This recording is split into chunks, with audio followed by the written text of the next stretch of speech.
There's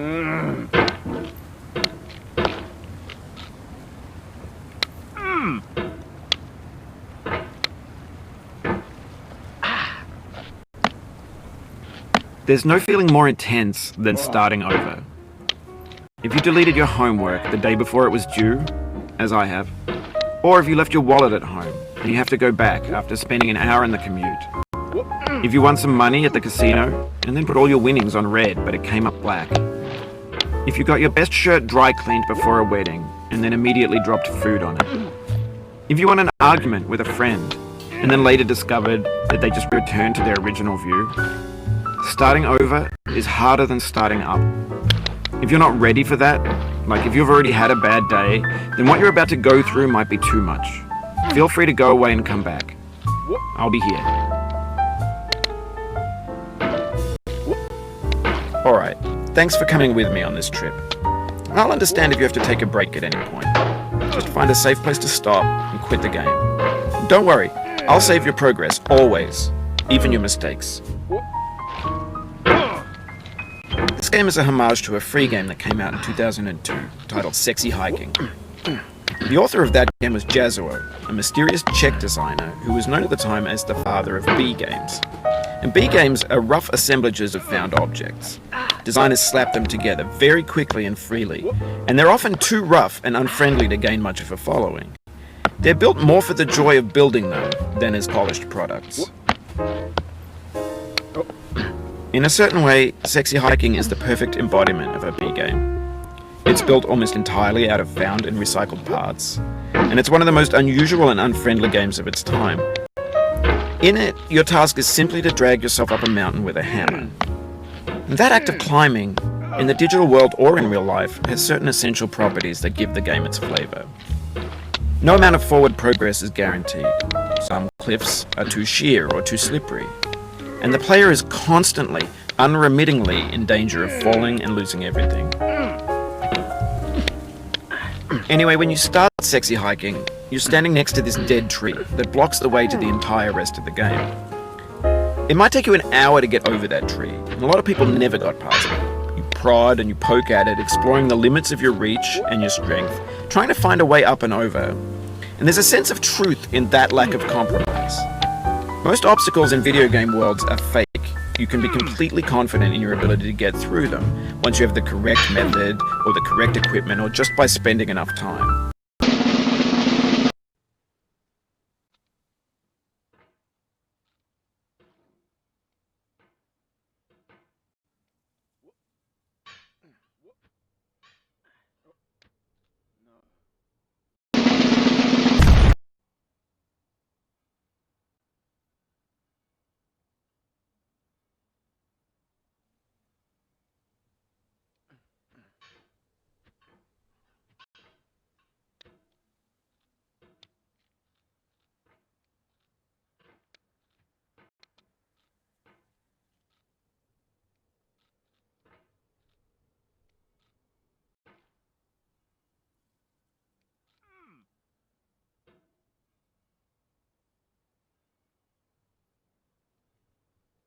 When you're building a video game world, you're building with ideas. And that can be like working with quickset cement. You mold your ideas into a certain shape that can be played with. And in the process of playing with them, they begin to harden and set until they're immutable, like rock. And at that point, you can't change the world. Not without breaking it into pieces and starting fresh with new ideas.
For years now, people have been predicting that games would soon be made out of prefabricated objects, bought in a store and assembled into a world.